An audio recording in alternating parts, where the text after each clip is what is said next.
see, like, like I'm technical, right? And this is like having special and usually practical knowledge, especially of a mechanical or scientific subject. And like I say, I had to get out of poverty, right? Intelligently. Because if I wouldn't have done it intelligently, this day of judgment would have been the day I would have been judged for the way I got out of poverty. And see, this is what I'm trying to get people to understand.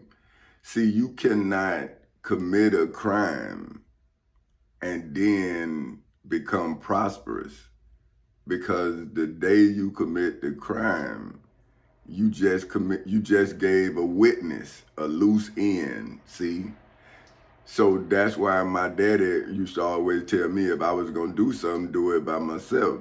So if your father tell you something like that, and then your mother is also telling you that you intelligent, and and every time you make a mistake, right, she is right there telling you, like teaching you in real life. So it's like you got a teacher and you got a curriculum, your daddy, right? And she's saying, okay, see that whooping? See that? He didn't have to take that. See this, see that? Now you can be a man. You can say what you want to say, but you still gonna defend yourself. You know what I mean? You can handle your business, but why if you don't have to? That's when I'm talking about the good fight, right? And this is when you technical. See what I'm saying? So that's when you have I'm showing my special ability, which is my thinking ability, right? And that's what scares people when they trying to flip your mind.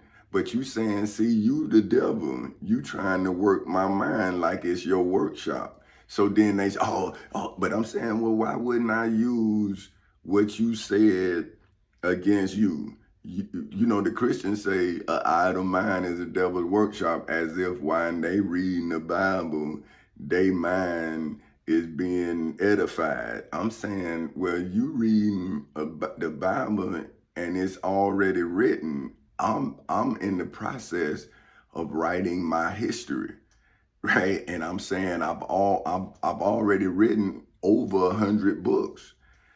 So you are reading one book. So how about if Jesus wrote 100 books and you don't know who Jesus really is, right? See, this is what I'm saying about coming out of ignorance. See, this is why everybody riding, because they're thinking about how much they lost. But what I'm asking y'all is to think about the rest of your life. See, okay, say if a person, like, that's what I'm saying to myself. I'm not just talking to y'all. I'm telling you what I say to myself. I'm saying, if you take today from me, then why would I take tomorrow from me? That's been my motto since August 12, 2008 at 10:40 in the morning. And I read it in the Bible like this, right? This long after, this is what I'm saying. Like when I read the Bible, I ask my phone about what I did, and then it gives me scriptures. See what I'm saying? So it said that to your God, 1,000 years is but a day. See, and this is what I'm like, hey, look, like my life, I live in 24 hours a day, but I used to be able to look into my future. My wife would tell you that. I could tell you what I was going to do because I was going to do it. Now, how can I tell you what Jesus going to do? How do I know? Right? Now, I've read what you know about Jesus, and I'm saying, well, why are you saying something he did, he gonna do again? He already did it. So if Jesus died for your sins, why would you then sin? Right? If he died for sin, then what is ungrateful? Now let's look at that. Let's look up ungrateful. All right. See, this is what I'm saying, man. If y'all don't understand, then man, showing no gratitude, right? If a man give up his life for you, why would you give up your life? Why don't you make the life the man wanted to live? You know, that's what I told my daughter one time, you know, on a text. I said, I would gladly give you my life, right? But can I ask you a question? What did you do with the life your mother and I gave to you? Because I got something to do with my life. That's what I'm saying, right? If Jesus died for me, then why wouldn't I live for him? And that's all I'm telling my kids. I would gladly die for you. But could you live for me? But if you want to die, who gonna live for me? Because I gotta die for myself, just like you gotta die for yourself. But we can live together. Because my wife and my 2 children, we lived together in one room for 2 years. No arguments. No, matter of fact, my wife hadn't slept that good because everything she loved was right in the same room with her. So she didn't have to think and wonder if somebody would see because we was all in the same room. Because if you came in that room, she'd know I was down. Boy, look here. Woo. So if you came in that room, you was in trouble. See, so we would that's at the time when even I slept like a baby. Because everything I loved was in the room with me. So see, I got caught up in love.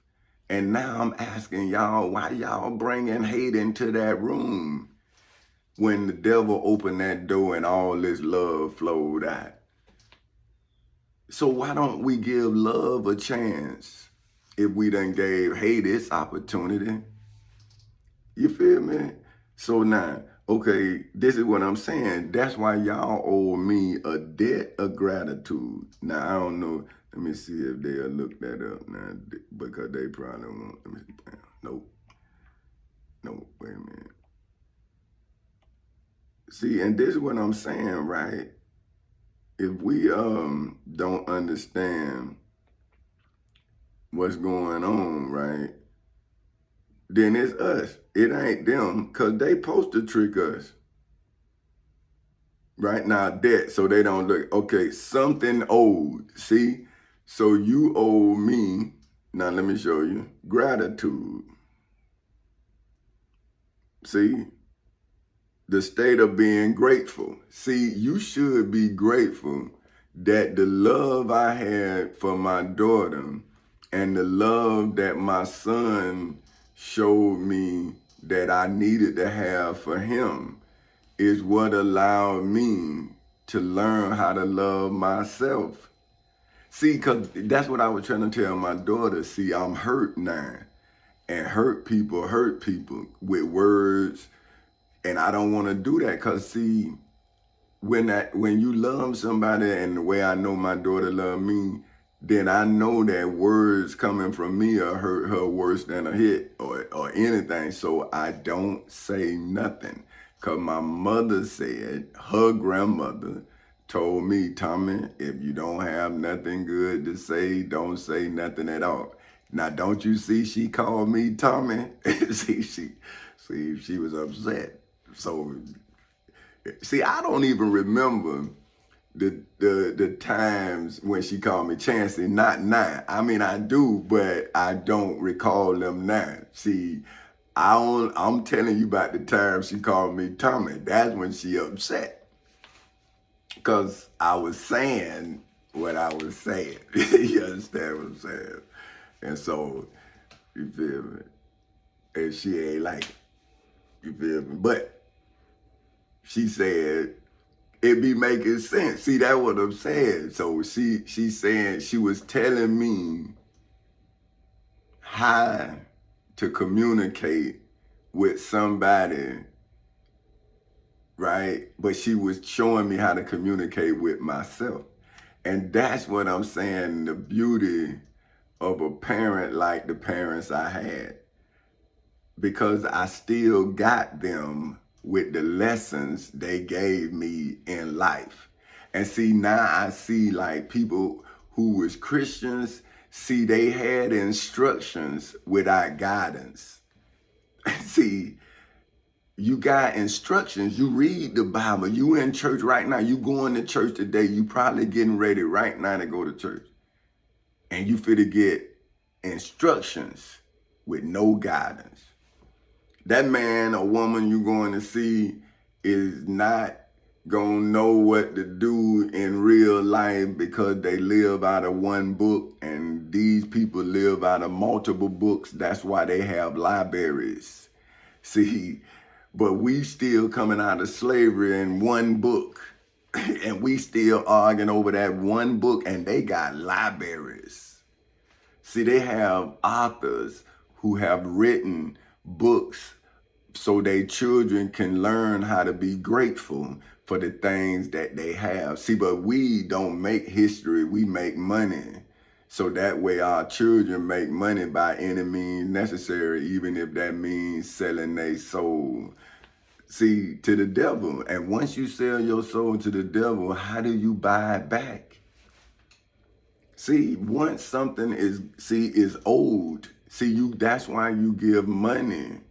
Gratitude. See, you're grateful to the heist because the heist gave you what you desire.